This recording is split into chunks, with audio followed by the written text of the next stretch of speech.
Hello everyone, this is Quantilian and welcome to a new video. If you're new here, welcome to this channel. In this channel, I share some of my experience in 3D software and probably 2D software and try to make your learning experience better.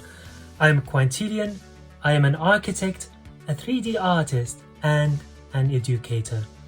In today's video, I will show you how to create this 3D abstract where you would have these kind of lined elements or gridded elements interacting together using Nomad Sculpt. So I will show you how to create the floor or the ground. I will show you how to create this sphere, and of course later on you could copy this, make it as a background, bring other elements such as a figure and so on. So without further ado, let's start by launching Nomad Sculpt, and as I usually do, I try to show you something I'm working on in the background. You've seen Michelangelo before, which is this that you are seeing in front of you, but now I am working a little bit on the environment, and once it's ready, I'm happy to share it with you. Usually I would share these on Instagram either as a story or as a post. Now let's start with a new file for today's video. So let's start with new, create a new scene. For this scene, while I would be still using a sphere, I don't need it now. So I will click on scene once it has responded to me, and then click on the pen so I have my clean slate. These videos are aimed for beginner, but also as an expert, you could find something that you would find it useful. What I'll do today is I'll do the modeling and painting, and then we set the scene, and I think we're good to go. So let's start with a plane or plan. And for the plane, what I would like to do is to make it a little bit bigger, so it is actually covering big part of this canvas. So for the size, I would click here. I would like this size to be 10. You could have it as 20. The bigger the size of the plane, then you need to subdivide it more to have a crispier paint, if that makes sense. And if it's bigger and has more subdivision, then it would take more of the RAM while you're using Nomad Sculpt. So 10 would be fine for this exercise. I can click on wireframe and see how the wireframe looks like, and I think I'm happy with it. Now I would use also some of the principles I've shared with you before, which in here I would refer to layers. So I just want this to be, rather than perspective, I want it to be isometric, or parallel. So I've somehow have a shortcut in here where I've clicked on it to make sure it is parallel. Once I'm happy with this, I just click on validate, and now it's ready to go. What I need to do before is I want to play with materials and play with how Nomad uses materials, and also play with some of the material specification. So in here I would like this to be a little bit roughness, no metalness, and you could have it somewhere with dark, so somewhere not very black, not very white, more like a dark gray. And once you're happy with that, you can force paint all, and that's it for the main paint. I mentioned I will be using layers, and I've explained them in depth in a previous video, so I will just skim through them quickly. I have my layers created in here. What I need to do is to click on topology and then subdivide this 1, 2, 3, I think 4 would be enough now. We can see if that is working. I am also active on that layer, so I'm not on the base. In here, I would like to paint this grid that you see. And also the brush that I will be using in this video and the HDRI is available for you from the folder that is shared with you in the comments underneath this video, so make sure to check that. I would go to my brush, and for my alpha, I've mentioned I've created some alphas. I have many alphas, some of them I've bought, so I can't share them, but those three, which is this small grid and this large lines and small lines. I've created them on Procreate. So if you want to know how to do your own alphas, I've done this in a previous video. I think it was the coin video, so make sure to check that out. Now let's check the grid, and I want to play a little bit with the details. So the scaling is 0, and the reason is because I don't want it to be scaled so it looks round. I want to scroll down. I don't want to have a fall off, so the impact of the alpha is equal across the whole drag. And then I want the stroke type to be grab radius rather than dot, and I want the stroke type here to do front facing vertex only. Once you're happy with that, it is time to paint. However, I will make this a little bit smaller, and nothing would happen now because I need to select my color. And in here I would choose this one, which is I think the default gold that comes with Nomad Sculpt. You could experiment with video. You could experiment with material as much as you want.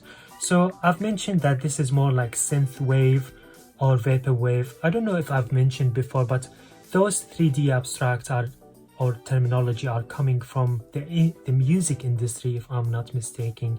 So Synthwave tutorial, and click on OK. Once I have the material selected, I make sure that the erase is off, so it is not on, and I don't need symmetry at this stage. Let me drag and see how this looks like. So if I drag it and I check it, I think it looks good. So here it is. Now I just want to highlight why, for example, I'm using layers. So if I go back here, you can see how I am changing the impact of my layers, so I can keep painting on each layer and then come back and change those layers. Also, if you click on these 3 dots, you can select the factor for how this layer impacts your design, such as the position, the color, roughness and metalness, so you could always play with that. Now I have my ground or floor ready. Let's add a new element, and I want to add a sphere. Of course, that the sphere we have here is 5 or has 5 subdivision. I think that is fine. You could use different type of sphere. So you could use the UV sphere, you could use this sphere. It's not a big deal, but I think I have here the UV sphere. And if I'm happy with that, I just click on validate. I am happy for now. And the reason is I would click on solo to isolate it. If you don't have the same shortcuts here, I've explained this in a previous video, you can always customize what the display settings of these shortcuts is through these 2 menus, and the one for the bottom is here, which is add shortcuts bottom. So I isolated it, and then if I click on reset snap, I can see exactly how it looked like. For this, I would do the opposite. So I would start with like a light color, and then I would paint on these stripes with a little bit of roughness, or if you might like, a little bit of unlit color. So what I would need to do, again, I would start with the initial paint. So if I go to paint here, I would like to choose this one here, make it more of a yellow, like a yellow warm rather than the yellow cool. And I'm happy with how the roughness is. You could actually take the roughness more. Let's keep it somewhere here.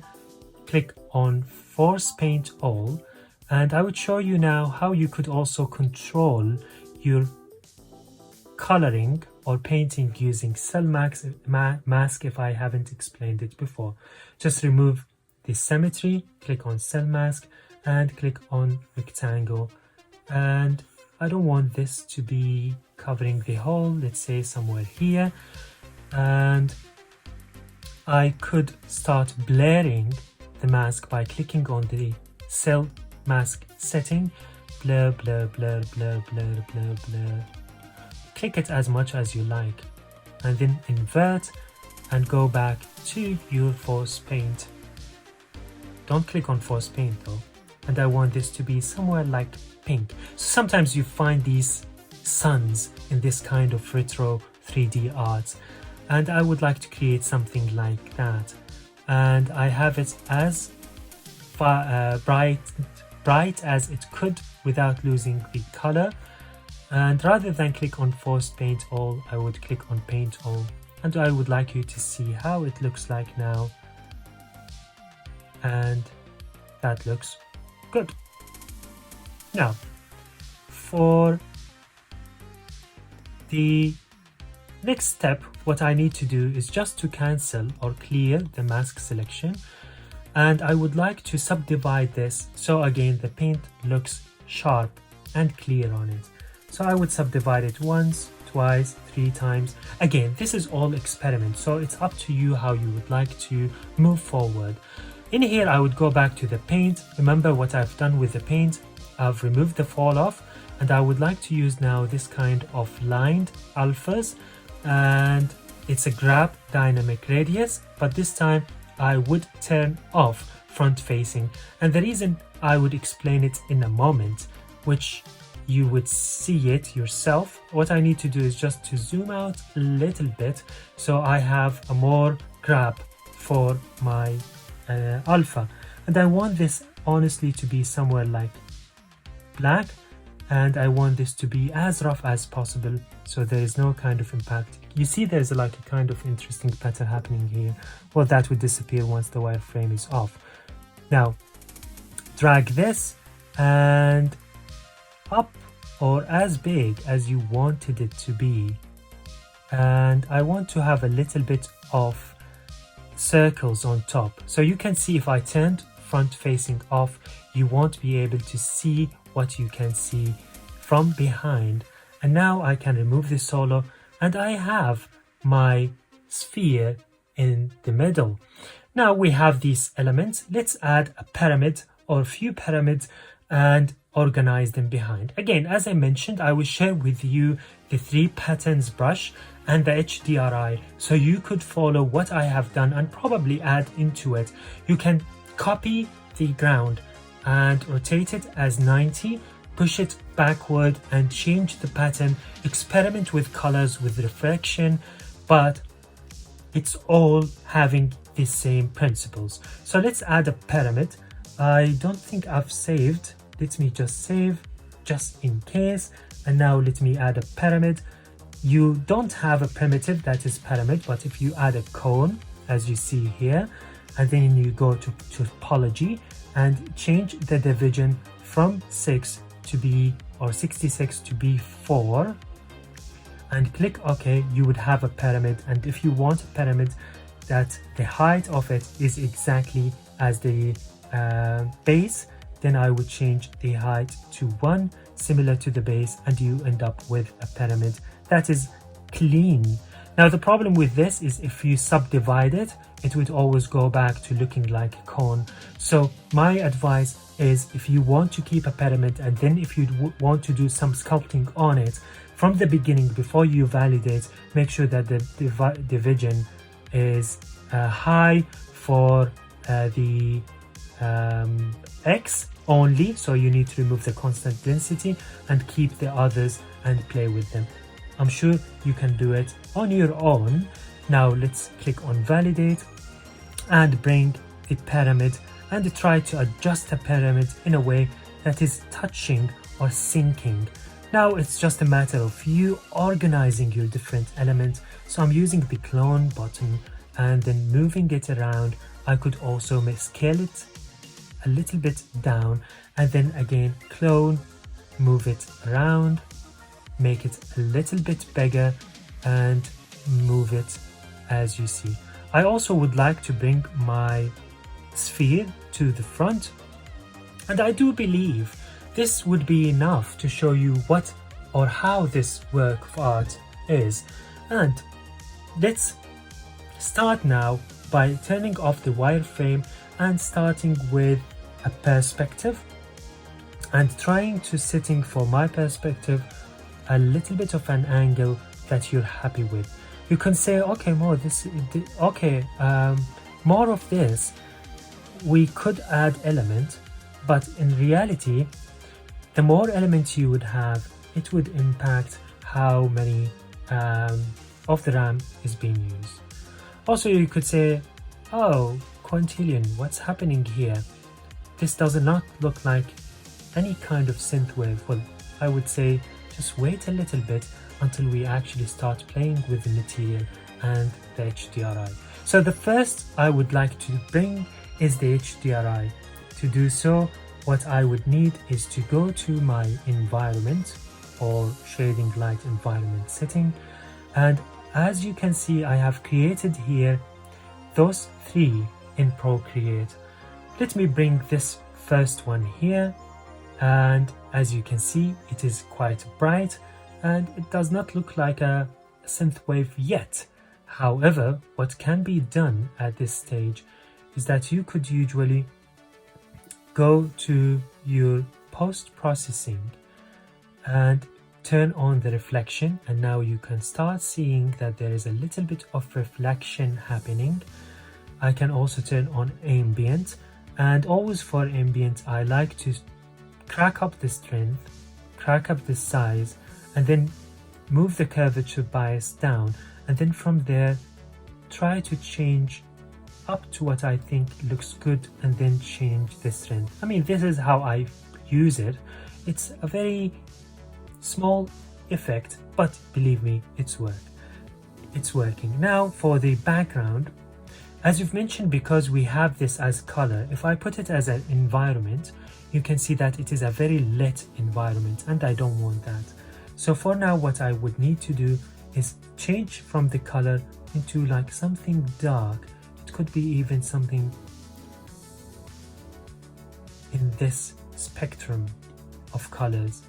And now we can start seeing, okay, this is looking okay. Not as I would expected it to be, but let's see what other stuff we could do to make this a little bit bigger, better. By the way, you could, go to your environment and remove the blur so you can see part of your environment. I would choose color now, and then we can go back and adjust it. So for the environment, this is a little bit too much exposure for me. So clicking on 5 here, go back to putting it at 1. And now you can see this started to look a little bit better than we had before. Now let's add from the post-processing max samples and full resolution. Also, I just want to make sure that from the display setting that I have my render resolution as the highest. I want this sphere to be unaffected or impacted by the lighting. And in here comes the importance of using materials. So for the material, if I click on the material sphere, you can see that this is opaque and it is impacted by the surrounding. I could change some of the colors because I have used layers, which I would supposed to have done. I have not, but that's fine. You could always go back and redraw some of these colors. And if I go, for example, to blending, I could see what is happening here. If you click on additive, you can see how this looks like. I like additive. The problem with additive is because I have reflection SSR on, it does not pick a blended material.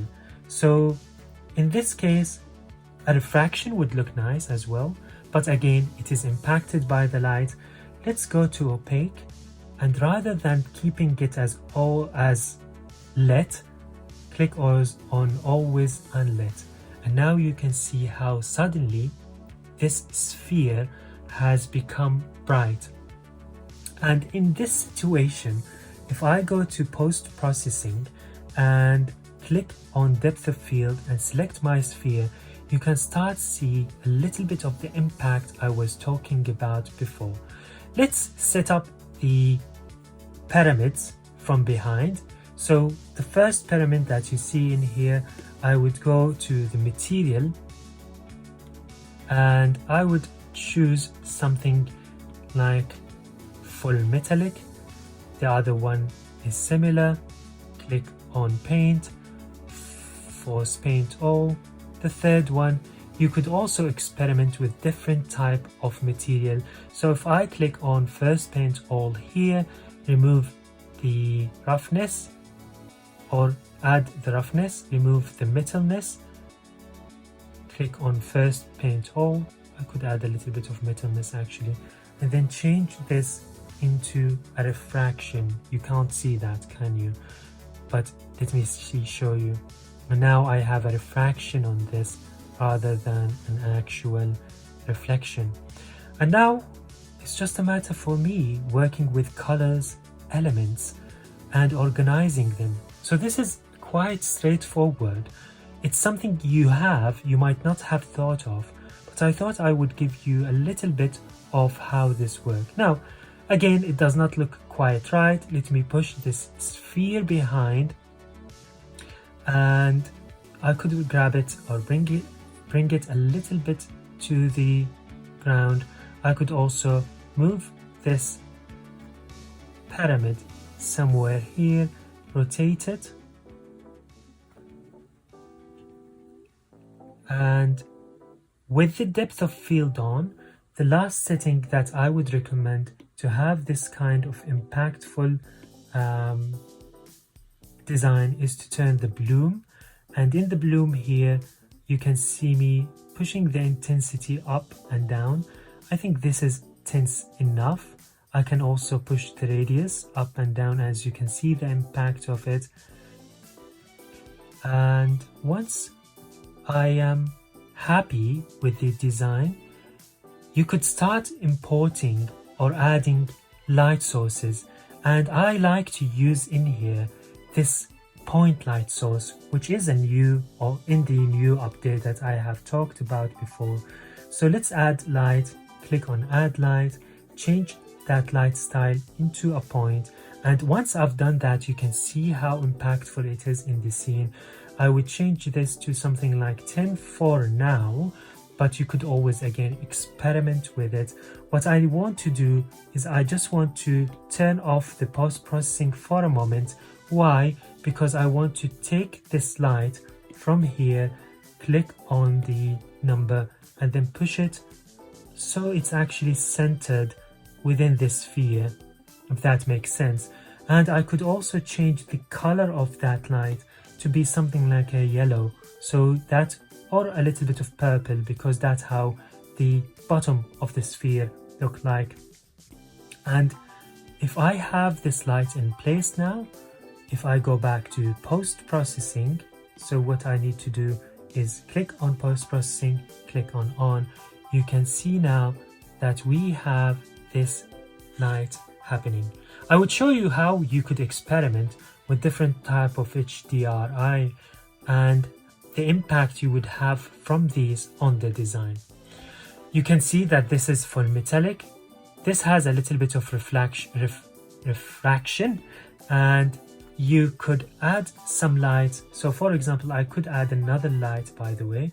So if I click here, click on clone, and take that pyramid to the side, and click again on the lighting, click on the second one and move it somewhere here, but I don't want it to have the same impact as the previous light. So what I could do is again click on it, click on the color, and change this to be somewhere like 1 probably, which again would work really well. I could also push it a little bit to the back and give it a color that is a little bit different from the color that I have in here. So let's make it blue in here. And now again, and finally, it is time for you to export your render. So I have these elements. Of course, you could use different type of elements. It's up to you how you actually organize your scene. And I just want to show you a quick effect that you would have if you are relying on these kind of HDRI. So I have here my HDRI. I could move it with 3 finger, but if I do that, I might actually lose the position of the light. So you can see the impact of this on you. Also, if you would like, which I would also enjoy always, is change the background here to be the environment rather than a color. And if I go to my environment here and start moving it around, you can see that it is showing a little bit of change. Let me experiment with another type of colors, and this seems very bright on the background, so I can go back to it and change the color to be dark. But you can see how the impact of the HDRI is affecting the design. And if you create many HDRI, I mean those are very simple HDRI, you could get different type of coloring. Also the use of material and the use of unlit, as I've mentioned in here, in addition to the using of layers and the playing with the reflection and the refraction. So that would be it for today. Now this is ready to be actually exported. So to export it, you go to the file here. I just want to save it. Always save it before you export. And you see the nice little thumbnail here for your ready to go piece of art. You can change the use screen or 720 or 1080 or 4K or customize it. And that would be it for this week's video. I hope you've enjoyed it. If you have, please consider leaving a like, leaving a comment. All that would help me in reaching more people. And if you're new to this channel, welcome. I hope you find the content beneficial and valuable. Thank you all for your support. This was simple to do retro abstract art. I hope you've enjoyed it, and I'll see you in the next week. Bye bye now.